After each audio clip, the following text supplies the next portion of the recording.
Good morning to all of you. कल आप सभी ने केमिस्ट्री का डेमो टेस्ट दिया, जिसमें से कुछ बच्चों का जो टेस्ट था वो सक्सेसफुली सबमिट हो गया और उन्होंने अच्छे से टेस्ट दिया भी। कुछ बच्चे प्रेजेंट नहीं थे और उन्होंने टेस्ट नहीं दिया, और कुछ जो प्रेजेंट थे लेकिन कुछ टेक्निकल प्रॉब्लम्स की वजह से टेस्ट नहीं दे पाए। तो इसमें परेशान होने वाली कोई बात नहीं है, डोंट बी पैनिक। ये सिर्फ एक डेमो टेस्ट था, सो दैट जब आप फाइनल एग्ज़ाम देंगे तो आपको ये सारी जो टेक्निकल प्रॉब्लम्स हैं वो फेस ना करनी पड़े। अब कौन कौन सी टेक्निकल प्रॉब्लम आई उनके लिए रेडी रहिए। प्रॉब्लम नंबर 1 कि बहुत से लोग जब टेस्ट दे रहे थे तो वहाँ पर आप लोग को बोला गया था कि आपको अपनी ईमेल आईडी और पासवर्ड जो है वहाँ पर एंटर करना है। तो आपकी जो ईमेल आईडी थी वो आपको डालनी है और इसी आईडी का पासवर्ड आपको वहाँ पर एंटर करना था। कुछ बच्चे अपना पासवर्ड भूल गए थे, तो पहली टेक्निकल प्रॉब्लम ये आई। तो अपना पासवर्ड जो है अभी 7 सितंबर दूर है, तो अपना पासवर्ड पता कर लीजिए फॉरगॉट पासवर्ड के मेथड से। सेकेंड जो टेक्निकल प्रॉब्लम थी कि जो आपको सब्जेक्टिव क्वेश्चंस थे, जो लॉन्ग आंसर्स थे, उसको राइट करके पेज में लिखना था, उसकी पिक क्लिक करनी थी और उसकी उसकी जो पिक है वो वहाँ पर अपलोड कर देनी थी। तो ये मैं आपको बता दूं कि एक जो जैसे कि आपका जो पहला लॉन्ग था उसके नीचे ही अपलोड का ऑप्शन था, तो वहाँ पर सिर्फ आप पहले क्वेश्चन के आंसर को क्या करेंगे, वहाँ पर अपलोड करेंगे, और जो दूसरा क्वेश्चन होगा उसके नीचे अपलोड का ऑप्शन अलग से वहाँ पर प्रेजेंट था। तो नेक्स्ट टाइम जब एग्ज़ाम देंगे तो आप ये चेक कर लीजिएगा कि एक ही आपको अपलोड का ऑप्शन आ रहा है या फिर अलग अलग क्वेश्चंस के अकॉर्डिंग अलग अलग अपलोड के ऑप्शंस आ रहे हैं। तो ये दूसरा टेक्निकल फॉल्ट था। पहले वाले फॉल्ट को हम लोगों ने इस तरह से भी दूर करने की सोची है कि नेक्स्ट टाइम जब आपका मेन एग्ज़ाम होगा तो उसमें ईमेल और आईडी और पासवर्ड डालने की आपको ज़रूरत नहीं पड़ेगी। तो पासवर्ड इनक्रिप्टेड नहीं होगा, पासवर्ड आपको नहीं वहाँ पर नीड होगी। देन आते हैं थर्ड जो टेक्निकल प्रॉब्लम थी कि कुछ बच्चे जब सबमिट करने गए तो वहाँ पर बता दिया गया कि this page is not available. वो इसलिए था क्योंकि आपकी जो टाइम लिमिट थी वो ओवर हो गई थी। आपको जो विदिन जो टाइम लिमिट आपको दी गई, अगर आप उस टाइम लिमिट में अपना पेपर सेंड नहीं करते हैं तो वो जो फॉर्म है वो ऑटोमेटिकली क्लोज हो जाएगा और फिर आपका पेपर जो है सबमिट नहीं होगा। तो आप ये ध्यान रखिएगा कि अगर आपको बोला गया कि 30 मिनट का एग्ज़ाम है तो आपको 28th मिनट या 27th मिनट से ही रेडी हो जाना है वहाँ पर अपनी पिक्स अपलोड करने के लिए और फॉर्म को सबमिट करने के लिए, वरना जो आपकी पिक्स वगैरह हैं वो अपलोड नहीं हो पाएंगी। कभी कभी सर्वर नहीं होता है, कभी नेटवर्क नहीं होता है, तो इसलिए 2-3 मिनट पहले से ही आप ट्राई करेंगे अपने आंसर्स को अपलोड करने की। तो ये कुछ टेक्निकल प्रॉब्लम थी टेस्ट को लेकर के, मैंने क्लियर कर दी है। अब स्टार्ट करते हैं अपना आज का एक्सप्लेनेशन। तो कल हम लोगों ने एक्सप्लेनेशन में ऑक्सीडेशन नंबर मेथड के 2 एग्जाम्पल पढ़े थे। आज मैं आपको आयन इलेक्ट्रॉन मेथड एक बार फिर से एक एग्जाम्पल के थ्रू एक्सप्लेन करने जा रहा हूँ, यानी कि जो आयन इलेक्ट्रॉन विधि है संतुलन की, उसे मैं फिर से आपको बताने जा रहा हूँ। नियम नहीं बताए जाएंगे, नियम जो है 13th नंबर की वीडियो में, रेडॉक्स रिएक्शन की जो 13th वीडियो 13 पार्ट उसमें बताए गए हैं, तो नियम आप वहाँ से देखेंगे। जो एग्जाम्पल है वो आज मैं यहाँ पर आपको एक्सप्लेन करूँगा। तो ये है हमारा question, H plus Cr2O7 2 minus plus Fe2 plus give Cr3 plus Fe3 plus H2O। जब आपको ऑक्सीडेशन नंबर मेथड पढ़ाया गया, ऑक्सीकरण संख्या विधि पढ़ाई गई, तो मैंने आपसे कहा था कि उस विधि को आप तभी पूरा सीख सकते हैं जब आपको ऑक्सीडेशन नंबर निकालना आता हो, यानी कि ऑक्सीकरण संख्या ज्ञात करना आता हो, और इसके लिए आपको अपने पुराने वीडियोस देखने होंगे। ठीक उसी तरह से जो आयन इलेक्ट्रॉन मेथड है उसको आप तभी समझ पाएंगे जब आपको आपकी रिडॉक्स रिएक्शंस को, अगर वो मॉलिक्यूलर फॉर्म में दिए हैं यानी कि आणविक रूप में दिए हैं, तो उन्हें आयनिक रूप में परिवर्तित करना, मॉलिक्यूलर रिएक्शंस को आयनिक रिएक्शंस में कन्वर्ट करना अगर आता हो, तो इसका एक्सप्लेनेशन भी आपको किया गया है। तो अपने पुराने वीडियोस में इसका भी एक्सप्लेनेशन देख लेंगे कि कैसे आप अपनी मॉलिक्यूलर रिएक्शंस को आयनिक रिएक्शंस में कंप्लीट कर सकते हैं, क्योंकि यही हमारा आयन इलेक्ट्रॉन मेथड का पहला स्टेप होता है। यहाँ पर ये हमें क्वेश्चन गिवन है जिसमें से जो H प्लस है वो इस बात को कंफर्म कर रहा है कि जो हमारी रिएक्शन है वो एसिडिक मीडियम में हो रही है। मैंने बताया था अगर H प्लस प्रेजेंट है तो आपका एसिडिक मीडियम होगा, OH माइनस प्रेजेंट है तो बेसिक मीडियम होगा, दोनों में से कुछ भी प्रेजेंट नहीं है और कुछ भी गिवन नहीं है तो भी आपका जो है तभी केवल आपका न्यूट्रल मीडियम यानी कि उदासीन माध्यम होगा। तो ये जो हमारी केमिकल रिएक्शन है किस में है, एसिडिक मीडियम में है। इसका यूज़ आपको इसमें लास्ट पॉइंट में बताया जाएगा। तो स्टार्ट करते हैं। तो सबसे पहला स्टेप आता है कि अपनी रिएक्शन को चेक करिए, अगर वो मॉलिक्यूलर फॉर्म में दी है, आणविक रूप में दी है, तो उसे आयनिक रूप में लिखना है, यानी कि आयनिक फॉर्म में कन्वर्ट करना है। आयनिक फॉर्म में कन्वर्ट करने का मतलब है जो मॉलिक्यूल्स जिन भी आयन से मिलकर बने होते हैं, जैसे कि H2O जो CH3COH की बात करें तो CH3COH जो है वो बना होता है CH3COO- और H+ से। तो इसमें ये दो आयन होते हैं। तो अगर ये आयन फॉर्म में पहले से ही प्रेजेंट है तो आपकी रिएक्शन आयन फॉर्म में है, और नहीं है तो आपको उसे उसके आयन फॉर्म में ब्रेक करके लिखना होगा। ये आपका पहला स्टेप होगा। नियम ध्यान से पढ़ लीजिएगा तो आपको और इजी लगेगा। तो यहाँ पर ये हमारा क्वेश्चन था। पहला स्टेप होता है कि मॉलिक्यूलर फॉर्म की रिएक्शन को आयनिक फॉर्म में लिखिए, यानी कि आणविक अभिक्रिया को आयनिक अभिक्रिया के रूप में लिखना है। तो यहाँ पर क्योंकि देखिए पहले से H+, Cr2O2-, Fe2+, Cr3+, Fe3++ H2O, ये पहले से ही क्या है, आयन फॉर्म में दिए हुए हैं। H2O के फॉर्म में ही रहेगा। H+ और H2O इन दोनों से हमें कोई भी मतलब नहीं होगा। मेन होता है हमारे जो बाकी आइटम्स हैं वो अपने आयन फॉर्म में प्रेजेंट हैं कि नहीं। तो यहाँ पर ये पहले ही आयनिक फॉर्म में थे, इसीलिए मैंने लिख दिया ऑलरेडी इन आयनिक फॉर्म, पहले से ही आयनिक रूप में है। इसके बाद जो दूसरा काम है हमारा वो ये है कि आपको अपने आयंस में चेक करना है कि ऑक्सीडेशन कहाँ हो रहा है और रिडक्शन कहाँ हो रहा है, यानी कि ऑक्सीकरण किस में हो रहा है, कहाँ से कहाँ हो रहा है, और अपचयन कहाँ से कहाँ हो रहा है। ये कैसे पता लगाते हैं? तो ऑक्सीकरण, ऑक्सीडेशन पता करने के दो तरीके। पहला तरीका, अगर ऑक्सीजन जुड़ रही है, किसी भी एटम या मॉलिक्यूल में ऑक्सीजन जुड़ रही है, ऑक्सीजन ऐड हो रही है, तो उसका ऑक्सीडेशन होता है, यानी कि प्लस ऑक्सीजन हो रही है। सेकेंड चीज़, अगर उस पर जो इलेक्ट्रॉनिक चार्ज होता है, यानी कि जो नेगेटिव चार्ज है वो बढ़ रहा है, इलेक्ट्रॉन जो है, इलेक्ट्रॉन्स के नंबर अगर बढ़ रहे हैं तो इसका मतलब है कि उसका रिडक्शन हो रहा है। बताया गया था इलेक्ट्रॉन्स का जुड़ना, ऑक्सीजन का जुड़ना या इलेक्ट्रॉन्स का जुड़ना क्या कहलाता है, ऑक्सीजन का जुड़ना जो है वो ऑक्सीडेशन कहलाता है, वहीं पर इलेक्ट्रॉन का ऐड होना जो है रिडक्शन कहलाता है। दोनों चीज़ें अलग होती हैं, तो ध्यान रखिएगा। तो आप कैसे पहचानेंगे ऑक्सीडेशन है? अगर ऑक्सीजन ऐड हो रहा है तो वहाँ पर ऑक्सीडेशन होगा, या फिर इलेक्ट्रॉन कम हो रहे हों, इलेक्ट्रॉन्स के नंबर क्या हो रहे हो, कम हो रहे हो, इलेक्ट्रॉन निकल रहे हो, तो उसका क्या होगा, ऑक्सीडेशन होगा। और रिडक्शन कैसे पहचानेंगे? तो रिडक्शन में हाइड्रोजन ऐड होता है, या तो हाइड्रोजन ऐड हो रहा हो या फिर इलेक्ट्रॉन जो है वो ऐड हो रहे हो। यहाँ पर जैसा कि मैंने बताया, इलेक्ट्रॉन जब बढ़ते हैं किसी एटम या मॉलिक्यूल में तो उसका रिडक्शन होता है, और या फिर जब हाइड्रोजन बढ़ता है तो उसका रिडक्शन होता है। तो इस तरह से आपको ऑक्सीकरण और अपचयन पहचानना होगा। तो इस रिएक्शन में अगर हम ध्यान से देखें, Cr2O7 2- चेंज हो गया Cr3+ में, साफ साफ दिख रहा है जो क्रोमियम ऑक्साइड है Cr2O7 है वो किस में चेंज हो गया, Cr3+ में, और ऑक्सीजन निकल गई। ऑक्सीजन निकली ना, तो ऑक्सीजन निकलना क्या कहलाता है, रिडक्शन। तो ये क्या हो गया, यहाँ पर Cr2O7 से Cr3+ में इसका अपचयन हो जाता है, इसका रिडक्शन हो जाता है। वहीं पर Fe2+ चेंज हो गया Fe3+ में।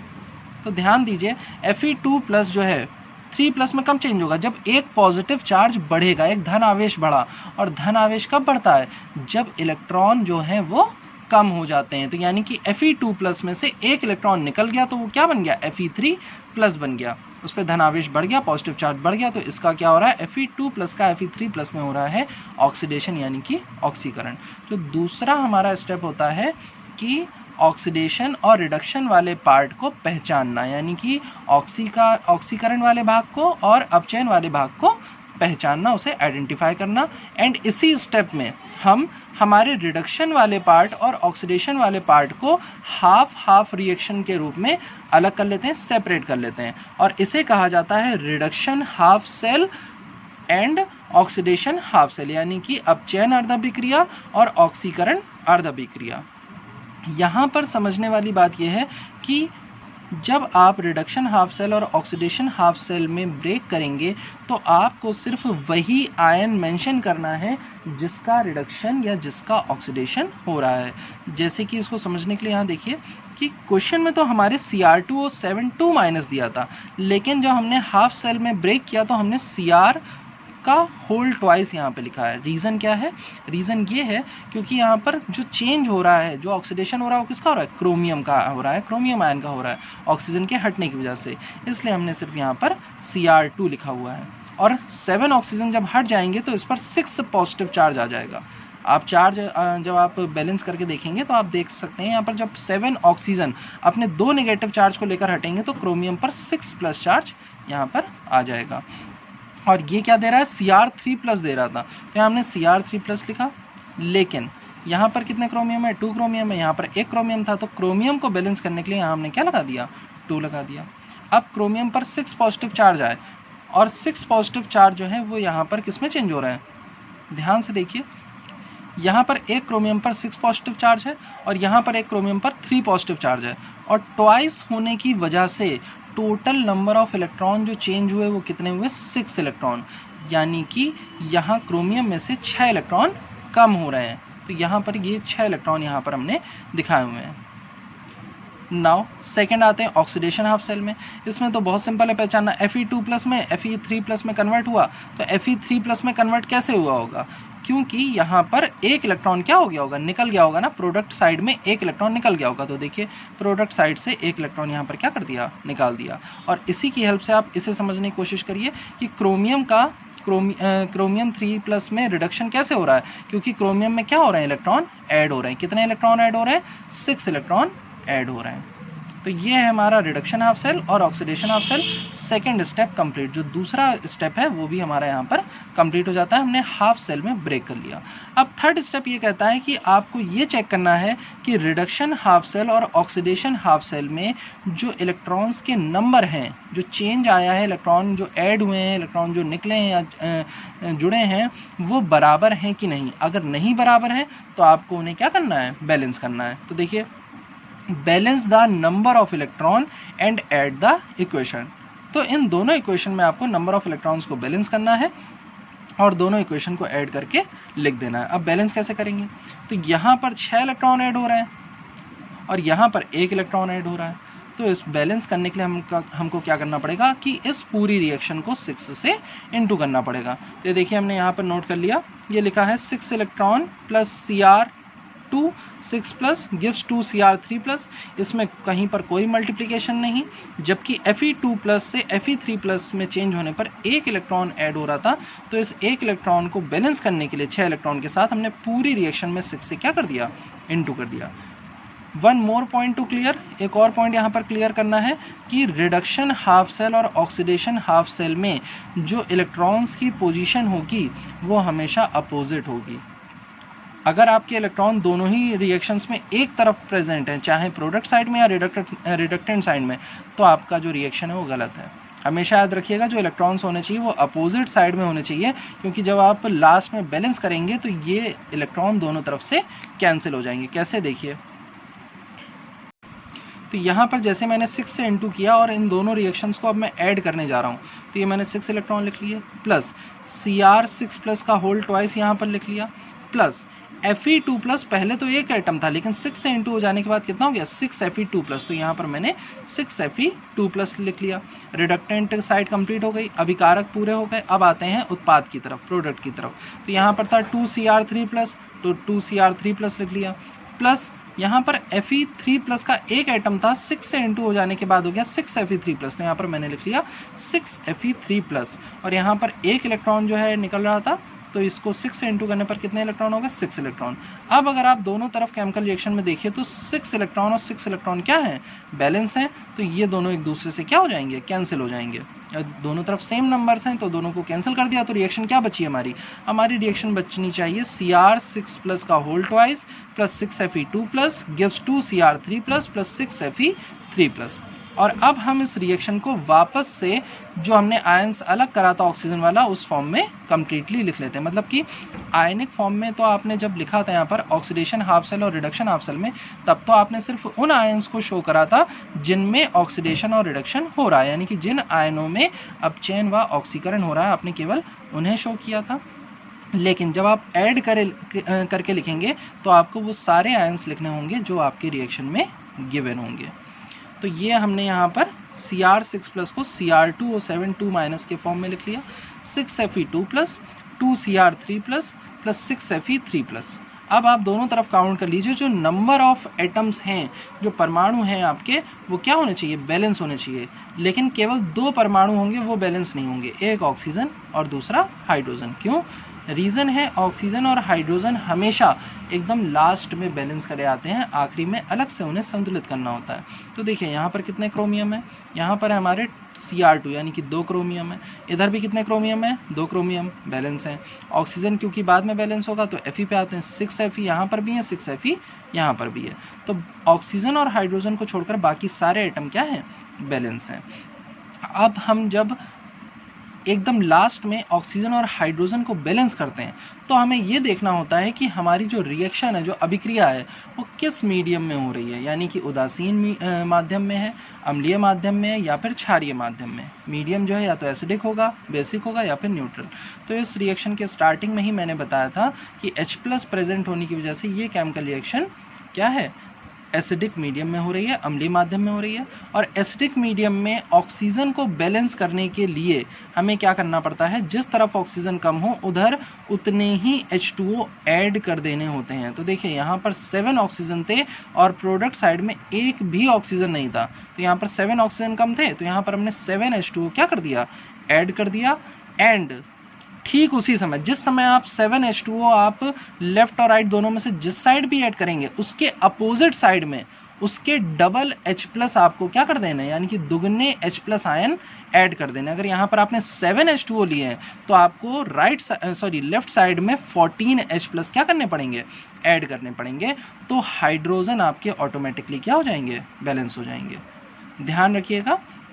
फिर से एक बार बता देते हैं कि अम्लीय माध्यम में ऑक्सीजन को संतुलित करने के लिए जिस तरफ जितने ऑक्सीजन के परमाणु कम हो उस तरफ उतने ही वाटर के मॉलिक्यूल यानी जल के अणु जोड़ दिए जाते हैं। जैसे इस अभिक्रिया में उत्पाद वाली साइड पर उत्पाद की तरफ 7 ऑक्सीजन कम थे, तो हमने उत्पाद की तरफ 7 H2O जो हैं वो ऐड कर दिए।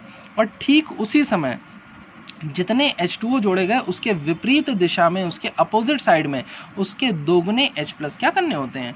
जोड़ने होते हैं। तो यहाँ पर हमने 14 H+ ऐड कर दिए।